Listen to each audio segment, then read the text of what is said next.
제목을 한번 따라해 주실까요? 임하시는 나라. 한 번 더, 임하시는 나라. 뭔가가 지금 이렇게 오고 있는 그런 느낌이 느껴지죠. 자, 퀴즈를 하나 내겠습니다. 저기 성경이 있습니다마는 신구약 성경 66권은 챕터로 말하면 1189장으로 이루어져 있습니다. 이 중에서 가장 짧은 장은 어딜까요? 시편 117편입니다. 겨우 2절로 이루어져 있습니다. 누가 저에게 묻더라고요. 목사님, 그러면 성경에서 제일 두꺼운 장은 어디입니까? 제가 어떻게 다 알겠습니까?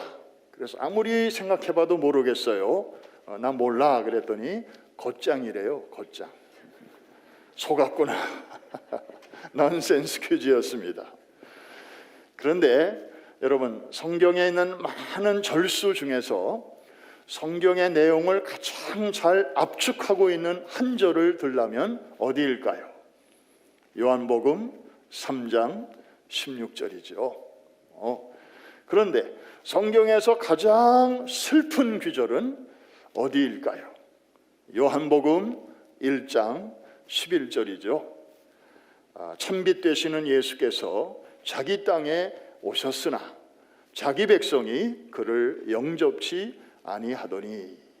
이 얼마나 슬픈 구절입니까? 아니, 왕이 자기 땅에 오셨는데도 백성들이 그를 리젝트 하였으니, 물론 그 다음 절에 가면 그를 영접하는 자마다 하나님의 자녀가 되는 권세를 주신다는 이제 굿뉴스로 연결이 되고 있습니다. 그러면 이제 마지막 질문입니다.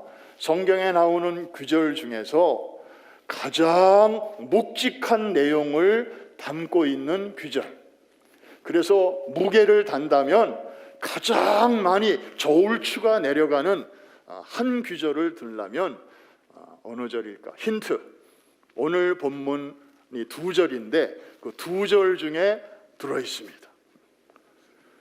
바로 마가복음 1장 15절이죠. 이 한 절을 보면 거기에 짧은 구절이지만 한 단어 한 단어가 얼마나 헤비한지 모릅니다. 마치 신학자들이 평생을 연구해도 다 모자랄 정도로 아주 굉장히 묵직한 주제들로 꽉 차 있습니다. 도대체 어떤 구절이길래 그런지 다시 한번 볼까요? 15절만 시작. 이르시되 때가 찼고 하나님의 나라가 가까이 왔으니 회개하고 복음을 믿으라. 자, 때라는 단어, 굉장히 중요한 단어입니다. 그 다음에 하나님의 나라, 저거는 성경 전체가 바로 저거를 다루고 있죠. 그 다음에 회개하고, 그 다음에 복음, 그리고 믿음. 자, 요한이 잡힌 후에 예수께서로 본문이 시작되고 있습니다. 다시 말하면 when and who, 이 내용이 여기에 나오는 것이죠. 세례 요한이 사로잡힌 다음에 예수님의 사역이 본격적으로 시작이 됩니다. 왜 예수님은 이때까지 기다리셨을까? 아니, 요단강에서 세례받으시고 성령이 임하시고 메시아로서 취임식을 아주 멋지게 하셨으면 바로 나가셔도 될 텐데 광야로 가셨어요. 거기서 40일 동안에 또 준비를 하셨어요. 그랬으면 거기서 승리를 경험하셨으면 바로 나가셔도 될 텐데 세례 요한이 옥에 갇혔다는 소식을 들으시고 비로소 일어나십니다. 그리고 시작하십니다. 도대체 성경에 세례 요한이 옥에 갇혔다는 내용이 왜 여기에 들어갔을까? 이것이 우리의 질문입니다. 이것을 풀 수 있는 열쇠는 마태복음 11장 13절에 나옵니다. 모든 선지자와 율법이 예언한 것은 누구까지니? 저 요한은 사도 요한입니까? 세례 요한입니까? 세례 요한이죠. 우리가 지금까지 세례 요한 얘기를 쭉 해왔으니까. 자, 모든 선지자와 율법, 이것은 구약을 상징하는 것입니다. 구약 시대의 선지자들이 활약을 했죠. 그리고 율법은 구약의 상징입니다. 다시 말해서 그게 요한까지다 라는 말씀은 무슨 뜻일까요? 세례 요한은 구약의 마지막 선지자, 그리고 율법 시대의 마지막 일꾼이라는 그런 뜻이죠. 여러분, 율법은 나쁜 것입니까? 좋은 것입니까? 많은 사람들이 율법에 대한 오해가 있어요. 율법은 우리가 지키지도 못할 건데 하나님이 우리한테 주셨다. 그래서 하나님에 대한 오해도 있고 율법에 대한 오해가 있어요. 그런데 여러분, 전혀 그런 게 아닙니다. 율법 자체는 선한 것이고 옳은 것이고 의로운 것이고 거룩한 것이에요. 다만 문제는 그것을 지킬 수 없는 우리에게 문제가 있는 것입니다. 부패하고 타락하였기 때문에 우리의 의지와 노력만으로는 그 율법을 부분적으로는 지킬 수 있지만 온전히 지킬 능력이 없어요. 지금까지 율법을 지킴으로 하나님 존전에 담대히 설 수 있었던 사람은 아무도 없었습니다. 그러면 왜 지킬 수도 없는 율법을 하나님은 우리에게 왜 주신 것일까? 왜? 율법은 거울과 같은 것입니다. 우리가 여러분들 오늘 아침에 교회 오시기 전에 거울 앞에 이렇게 보셨죠? 거울 앞에 서면 비로소 내가 아까 머리 단장을 잘하고 왔는데 차에서 내려서 교회당까지 오다가 바람에 또 이렇게 헝클어졌구나 하고 그걸 알게 됩니다. 또 식사한 후에 거울을 봐야 이거 이빨 사이에 뭐가 꼈구나 하는 게 비로소 보이게 됩니다. 그래서 당장 이제 손을 쓸 수 있게 되죠. 그러나 거울이 손을 내밀어서 우리의 머리를 빗어주지는 않습니다. 거울이 지가 알아서 우리의 이빨 사이에 끼어 있는 것을 뽑아주지는 못합니다. 그냥 보여만 줄 뿐입니다. 거울 자체는 악한 게 아닙니다. 나쁜 게 아닙니다. 고마운 것입니다. 이해가 되시면 아멘. 그러면 그 발견된 문제를 해결을 이제 해야 되는데 우리의 인간의 많은 문제들 중에 우리가 스스로 해결할 수 있는 문제들도 많이 있죠. 그러나 우리의 힘으로는 도저히 해결할 수 없는 문제들이 있습니다. 죄의 문제가 그렇고 죽음의 문제가 그래요. 이렇게 중요한 문제는 해결자에게로 우리가 가야 되는데, 그래서 예수 그리스도에게로 우리를 안내해 주는 게 바로 율법, 거울로서의 율법의 역할인 것입니다. 그런 면에서 세례 요한은 구약의 마지막 선지자로서 우리를 예수 그리스도에게로 안내하기 위해서 온 사람이고, 그리고 그의 오시는 길을 평탄하게 만들기 위해서 예수님보다 6개월 먼저 이 세상에 태어난 사람이었습니다. 그런데 예수님께서 다 준비를 해놓으시고 기다리시다가 세례 요한이 옥에 잡히셨다는 말씀을 듣고 비로소 일어나서 이제 사역을 시작을 하셨습니다. 그 율법의 역할과 세례 요한의 역할이 동일하다 하는 것을 우리가 아까 확인할 수 있었는데, 세례 요한이 옥에 갇혔다고 하는 이 사건의 의미는 무엇일까요? 한마디로 율법의 시대가 끝나고 바야흐로 은혜의 시대가 열렸다. 할렐루야. 그래서 그 시대가 바뀌었음을 상징적으로 보여주는 단어가 바로 옥에 갇혔다는 여러분, 사람이 옥에 갇히면 이제 활동을 못하게 되죠. 이제 제약을 받게 되는 것입니다.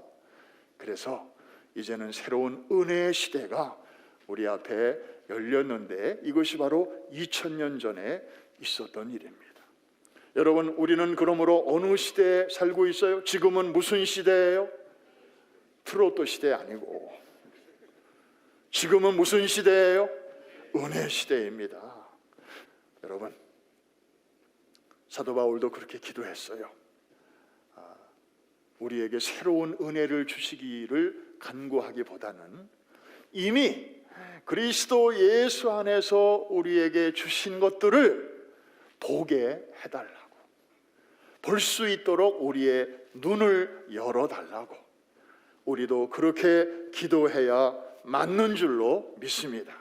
우리는 자꾸 하나님이 이미 주신 것은 쳐다보지도 않고 자꾸 딴 거 없수, 새 거 없수 하고 그렇게 엉뚱한 데를 쳐다보다 보니까 감사해야 할 사람이 감사도 잊어버리고 늘 찬송하며 살 수밖에 없는 인생이 찬송을 잃어버리고 살 때가 많은 것입니다. 요한이 잡힌 후에 예수께서, 오늘 본문은 그렇게 시작하고 있습니다. 자, 그 다음 보니까 어디에서? 라는 질문에 대하여 이제 갈릴리에 오셔서라고 본문은 말하고 있습니다. 한번 따라 해 주십시오. 갈릴리에 오셔서. 여기서 우리의 질문은 왜 예수님이 예루살렘에서 시작하시지 않고 갈릴리에서 시작하셨을까 하는 것입니다. 여러분, 예루살렘은 종교의 중심지입니다. 종교인들이 우글우글하는 곳이었습니다. 그런데 그 시대의 종교인들은 이미 하나님이 중심이 아니고 자기들의 그 시스템이 이미 중심이었습니다. 기득권이 아주 탄탄했습니다. 그래서 자기들의 그 시스템으로 잘 돌아가고 있었습니다. 그냥 가만히 있기만 해도 저들은 성직자로 사람들의 존경을 받고 있었고, 그리고 가만히 있기만 해도 이제 거기서 생기는 수입이 많이 있었습니다. 저들은 종교 놀이를 통해서 스스로 만족감을 얻고 있었어요. 거기에 메시아를 위한 룸은 더 이상 없었습니다. 마치 베들레헴 그 여관집 주인의 집처럼 주님을 모실 만한 룸이 없었어요. 오히려 주님이 자기들에게 이렇게 끼어들어 오시는 것이 불편할 정도로 저들은 이미 딱딱하게 굳어져 있었습니다. 주님은 그것을 보고 계셨습니다. 반면에 갈릴리는 어떤 곳입니까? 예루살렘을 중심으로 본다면 갈릴리는 변방입니다. 예루살렘보다 저 북쪽에 있어서 이방 나라들과 아주 가까웠습니다. 저 북서쪽으로는 두로와 시돈이 있었고, 그리고 정 북쪽으로는 아시리아가 있었고, 그 다음에 이 북동쪽으로는 이제 모압, 암몬, 이런 또 이방 족속들로 뺑 둘러 있었습니다. 저들의 잦은 침공도 받았습니다. 그리고 피가 섞이기도 했습니다. 그래서 마태복음에서는 갈릴리를 가리켜 이방의 갈릴리 이렇게 표현하기도 했습니다. 오죽하면 나다나엘이라고 하는 사람이 빌립이라는 제자의 전도를 받고 예수님이라는 분 한번 만나보러 가시지 않겠습니까? 그랬더니 어디 사람인데? 그래서 나사렛 사람입니다. 그랬더니 이 나다나엘 같이 점잖고 아주 사람들의 존경을 받는 사람의 입에서 무슨 말이 나와요? 야야야야, 나사렛에서 무슨 선한 것이 날 수 있겠냐? 지독한 편견과 선입견에 사로잡혀 있는 것을 알 수 있습니다. 여러분, 나사렛은 갈릴리 지방에 속한 타운이거든요. 지금까지 무슨 유명한 사람이 거기서 나온 적이 있냐? 지금 물어보는 겁니다. 아무도 없다는 거예요. 그러니까 앞으로도 없을 거라는 거죠.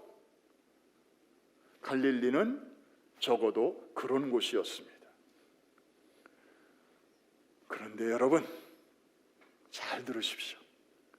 하나님의 아들 예수님께서 이 땅에 오셔서 사역을 시작하신 그 첫 번째 장소가 얼마나 중요합니까? 아무 데서나 시작하시지 않잖아요. 전략적으로 가장 효과적이라고 생각하는 곳을 선택하셨을 텐데 거기가 하필이면 갈릴리 지방이었다고 하는 거죠.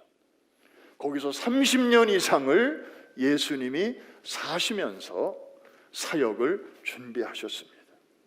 게다가 12제자를 곧 이제 부르시는데 그 중에 11명, 거의 90% 이상이 바로 이 갈릴리 지역 출신들이었습니다. 그리고 예수님이 생애 가운데 기적을 33번의 기적을 행하셨는데 그 중에 24번, 퍼센티지로 몇 퍼센트 정도 되나요?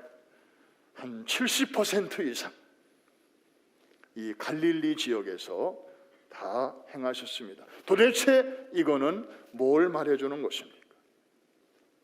이 갈릴리 지역은 군사적으로는 불안한 곳이었고 마치 예루살렘이 한국의 서울이라면 갈릴리는 저 민통선, 철책선 부근에 있는 동네 정도였습니다. 언제 정말 무장공비가, 옛날 말로 말하면 무장공비가 언제 지나갈지 모르고 언제 총소리가 날지 모르고, 그래서 얼마 전까지만 해도 그쪽 동네는 땅값이 굉장히 쌌어요. 갈릴리는 바로 군사적으로 그렇게 불안한 곳이었고 사회적으로는 소외된 곳이었고 경제적으로는 낙후된 곳이었고, 그래서 그런지 사람들의 마음은 많이 열려져 있는 곳이었습니다. 이 사람들은 하루하루 사는 게 너무 힘들었어요. 세상이 왜 이래? 사는 게 왜 이렇게 불안하지? 왜 우리는 이렇게 살아야 돼? 적어도 우리 자식들에게는 좀 더 안전한 세상을 좀 물려주고 싶은데, 그러면서 그 마음속에 있는 그 거룩한 불만족이 늘 이렇게 끊이지 않는 그런 지역이었습니다. 그러다 보니까 마음이 열려 있었어요. 뭔가 새로운 것에 대한 그런 소망이 간절했던 곳이었어요. 반면에 예루살렘은 꽉 닫혀 있는 곳이었습니다. 여기는 아무도 들어오면 안 돼. 이거는 우리의 나와바리야. 이거 건드리는 놈은 우리가 죽여버릴 거야. 폐쇄적인 그런 도시였습니다. 여러분, 예수님이 선교사라는 거 알고 계신가요?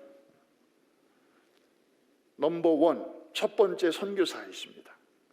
하늘 보좌를 버리시고 이 낮은 땅에 직접 찾아오신 선교사의 원조이십니다. 그렇다면 예수님이 아무데로나 선교하러 오시겠습니까? 예수님의 지혜는 우리가 감히 따라갈 수가 없습니다. 전략적으로 다 보시고 가장 효과적인 곳으로 찾아오셨을 것입니다. 거기가 바로 갈릴리였습니다. 왜? 사람들의 마음이 가장 열려져 있으니까. 거기서 복음을 전하면 가장 효과적으로 이것이 마치 누룩처럼 쫙 퍼져갈 수 있으니까. 예수님이 갈릴리에서 사역을 시작하신 깊은 뜻이 바로 거기에 있는 것입니다. 너무나 감사해요. 그 다음에 이제 왜 예수님께서 이제 일어나셨나? 물론 세례 요한이 옥에 갇히셨다는 소식을 듣고 이제 율법의 시대가 끝나서 이제 은혜의 시대를 여시기 위해서였지만 좀 더 직접적인 이유를 성경은 이렇게 말하고 있습니다. 때가 찼고 하나님의 나라가 가까웠으니.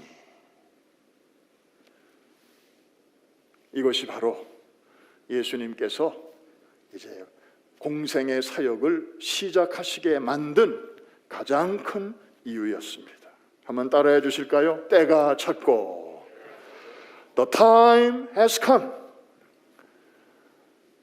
His Life에서도 예수님께서 영어로 그런 말씀 하시잖아요. 십자가에 이제 붙잡히실 때가 다가왔을 때도 The time has come. 여기서 말하는 때는 인간의 시간이 아니고 하나님의 시간입니다. 헬라어로 카이로스라고 하는 것입니다. 하나님의 나라가 가까웠다. 예수님이 선포하셨습니다. 자, 여기서 가까웠다라는 말 헬라어로 엥기켄인데 이것은 엥기조의 완료형입니다. 이 히브리어의 완료형은 해석이 여러 가지로 해석될 수 있습니다. 문맥에 따라서 달라질 수 있습니다. 그래서 어떤 신학자는 하나님의 나라가 임했다 이렇게 확정적으로 해석하는 분도 있고, 또 다른 분들은 아니 그냥 가까이 왔는데 아직 임한 것은 아니다, 또 이렇게 미완료형으로 해석하는 분들도 있습니다. 왔냐 아니면 오고 있냐, 둘 중에 뭐가 맞냐 이렇게 묻는다면, 저에게 누가 묻는다면 저의 대답은 둘 다 맞다. 왜 그러냐면 하나님의 나라는 하나님께서 통치하시는 그 상태를 말하는 것인데, 개인적인 차원에서 하나님의 나라는 우리가 예수 그리스도를 나의 주인으로 모시어 드리는 그 순간 우리 마음속에 이미 찾아오십니다. 여러분의 심령 속에 그 시간부로 하나님의 나라가 임하게 됩니다. 믿으시면 아멘 하십시다. 그래서 개인적인 차원에서는 하나님의 나라가 우리 안에 쑥 들어오는 거예요. 그 이전에는 내가 주인이었어요. 내가 왕이었어요. 그런데 새로운 왕이 우리 안에 들어오시는 것입니다. 그래서 심령의 천국이 이루어지는 것이고, 우리는 죽은 다음에 우리가 영원을 보낼 그런 천국을 사모는 하지만 이미 우리는 이 땅에 살면서 그 천국을 살 수 있게 되는 것입니다. 개인적인 차원에서는 하나님 나라가 이미 우리 안에 임했어요. 믿으시면 아멘 하십시다. 그런데 역사적으로는 보면, 그리고 내 안에는 그 나라가 들어왔지만 내 바깥을 이렇게 살펴보면 그렇지 않은 사람들이 너무 많은 거예요. 아직 하나님의 나라가 방문하지 않고 찾아오지 않은 사람들이, 그런 인생들이 너무 많은 거예요. 특히 1040 윈도우 지역, 정말 복음이 아직도 들어가기 어려운 지역, 불교, 이슬람, 또 전통 종교, 무속 종교, 이런 종교들에 꽉 눌려있는 사람들은 거기에는 하나님의 나라가 까마득해요. 역사적인 관점에서 보면 아직이에요. 내 안을 들여다보면 이미, 그런데 저쪽을 바라보면 아직이에요. 그러면서 그 나라가 서서히 이제 하나님의 나라가 조금씩 이 세상 속에서 확장되어 가고 있어요. 누구를 통하여? 그 마음에 이미 하나님 나라가 찾아온 사람들을 통해서. 그 사람들이 모여 있는 곳이 뭐예요? 교회죠. 교회의 전도와 선교를 통해서 지금 이 시간에도 세상 속에서 하나님의 나라는 서서히 slow but steady하게 퍼져가고 있습니다. 할렐루야.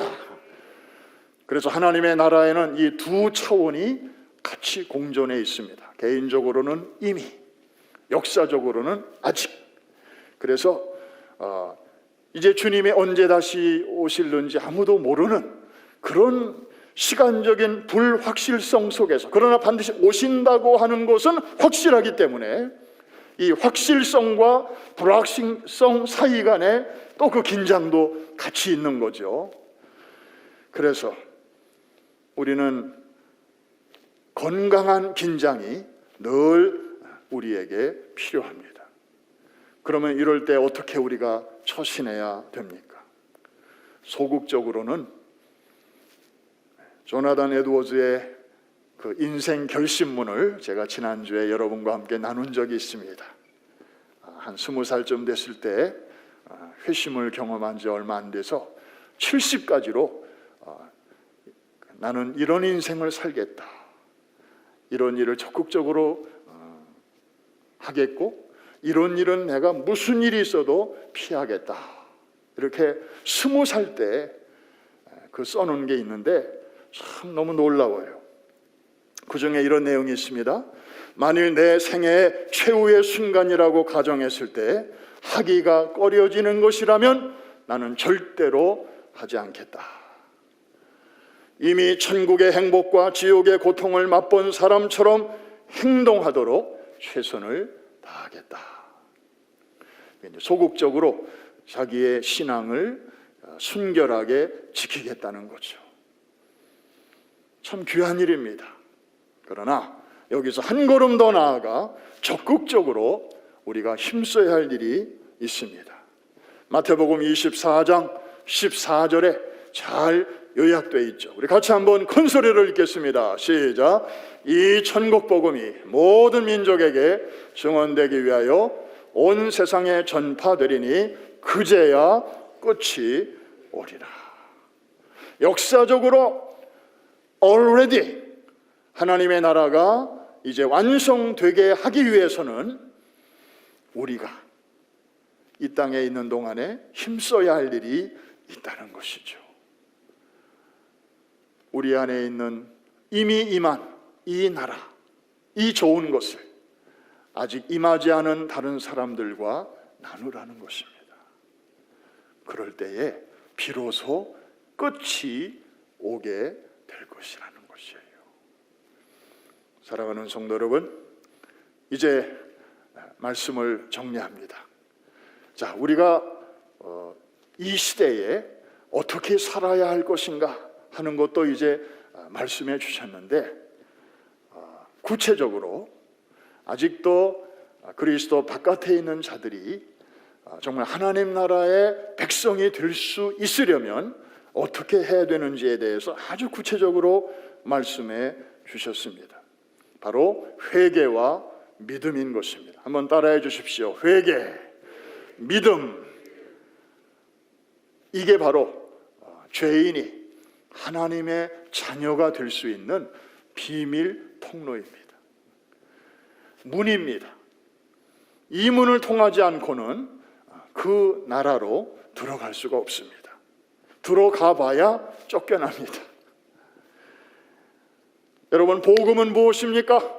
예수님께서 우리를 위하여 다 이루어 놓으신 그 내용이 바로 복음입니다. 우리가 할 수 없는 것을 주님이 다 해주신 것이죠.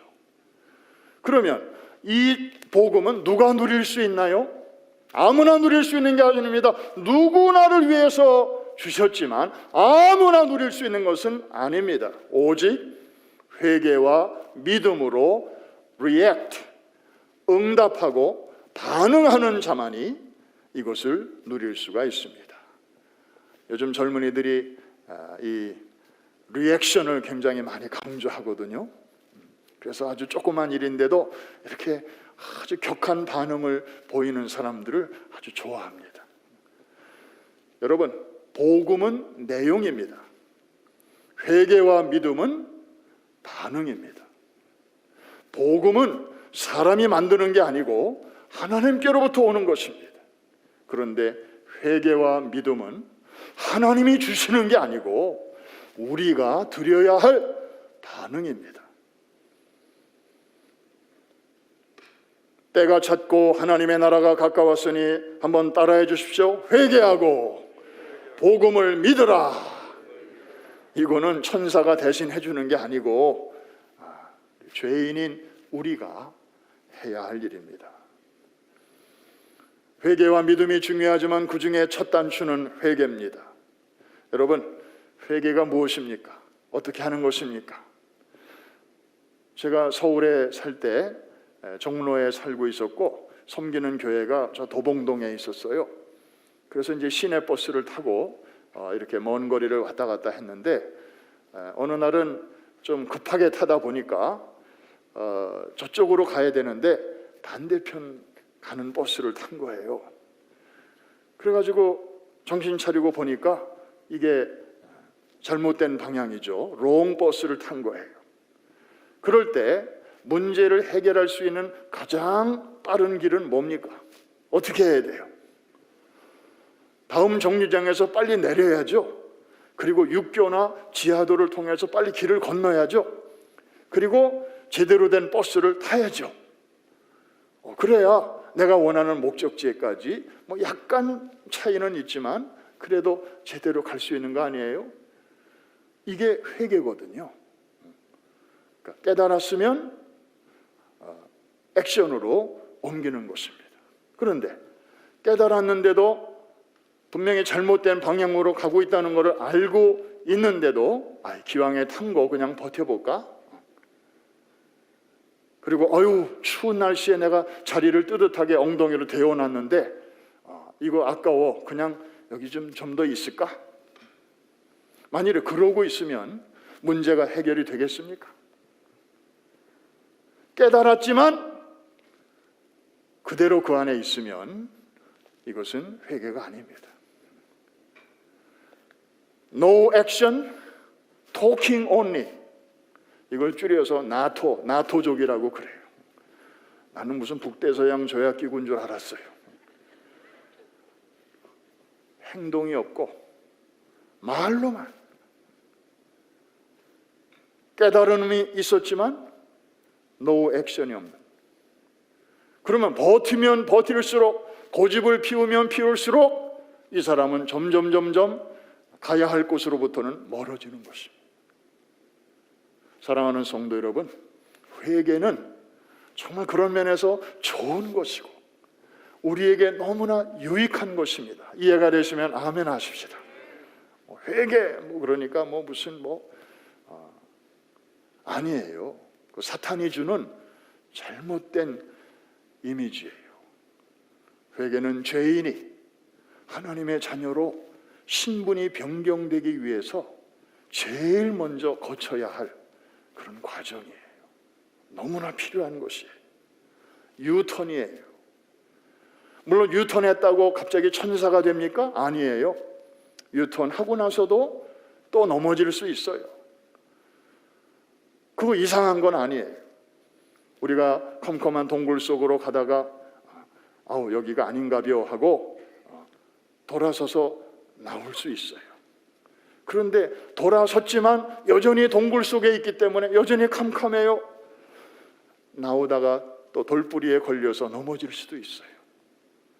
들어갈 때도 넘어질 수 있고 나오면서도 넘어질 수 있어요. 넘어지는 것만 보면 똑같아요. 별로 사람이 달라지는 거 없어요. 그러나 중요한 것은 방향이 바뀐 거예요. 전에는 어둠을 향하여 넘어진 거고 이제는 빛을 향하여 넘어지는 거고. 이해가 되시면 아멘 하십시다. 그래서 다시 넘어질 수 있지만 일어나서 한 걸음 한 걸음 옮기다 보면 어느새 이제 동굴의 바깥으로 광명을 향해서 우리가 빠져나올 수 있는 것입니다. 회개와 믿음, 이 두 가지를 합쳐서 회심이라고 말합니다. Conversion. 그래서 복음을 듣고 이렇게 확실하게 회개와 믿음으로 반응한 사람을 가리켜 Saint, 성도라고 말을 하는 것입니다. 근데 반면에 교회는 다니는데 아직도 이런 반응을 제대로 확실하게 보인 적이 없는 사람은 아직 성도는 아니고 뭐라고 부르면 좋을까요? 이런 사람들은 교인입니다. 영어로는 church goer. 누가 그러더라고요? 이 사람은 하나님도 처치 곤란한 사람이다. 교회는 나와요. 그런데 아직 진정으로 회개와 믿음의 그 길을 제대로 밟은 적이 없어요. 아무도 가르쳐 준 적도 없고 아무도 안내해 준 적도 없고 그냥 교회만 이렇게 다니면 되는 줄로 아는 거죠. 사랑하는 성도 여러분, 혹시 그런 분이 우리 가운데 계시면 괜찮아요. 그런 분들이야말로 정말 하나님 나라의 백성이 될 수 있는 가장 좋은 여건 속에 와 있기 때문에 그날이 바로 오늘이 될 수 있기를 주의 이름으로 축복합니다. 너무나 귀한 것입니다. 결론, 때가 찼고 하나님의 나라가 가까웠으니 회개하고 복음을 믿으라. 여러분, 이 메시지는요, 하나님의 아들로 오신 예수님이 그의 육성으로 인간에게 선포하신 최초의 메시지예요. 너무나 중요하지 않습니까? 정말 녹음기가 있다면 예수님의 첫 설교, 그것을 우리가 들을 수 있다면 바로 이 내용이에요. 너무 중요하기 때문에 제가 다시 한번 전달합니다. 때가 찼고 하나님의 나라가 가까웠으니 회개하고 복음을 믿으라. 예수님의 첫 설교예요. 너무나 중요한 메시지입니다. 그래서 오늘도 우리는 부지런히 내 안에는 이미 그 나라가 와 있지만 이 세상에는 아직 아닙니다. 아직 멀었습니다. 그런 면에서 주님이 다시 오시고 싶으셔도 아직은 못 오셔요. 왜? 지금 오시면 영영 구원의 찬스가 끝나버리는 사람들이 아직도 이 지구상에는 너무나 많기 때문에 우리에게는 부담입니다. 거룩한 부담입니다. 그래서 우리는 오늘도 복음의 에셀나무를 부지런히 심어야 합니다. 우리가 이 땅을 떠나기 전에 그늘을 조금이라도 더 만들어 놓고 가야 하기 때문입니다. 그래서 우리는 오늘도 기도합니다. 하늘에 계신 우리 아버지여, 우리를 통하여 내 주변에 믿지 않는 자들로부터 아버지의 이름이 높임을 받으시옵소서. 그리고 내 안에 이미 그 나라가 임한 것처럼 나를 통하여 하나님의 나라가 주변에도 확장되게 하여 주시옵소서. 하나님의 뜻이 이미 하늘에서 이루어진 것처럼 이 땅에서도 펼쳐지게 하여 주시옵소서. 오늘 저와 여러분의 기도가 될 수 있기를 바랍니다. 지금은 은혜 시대입니다. 그 은혜를 자꾸 새로운 은혜를 달라고 구하기보다는 이미 와 있는 은혜를 보시고 만지고 느끼며 감사하며 찬송하며 살게 되시기를 주의 이름으로 축원합니다. 축복합니다.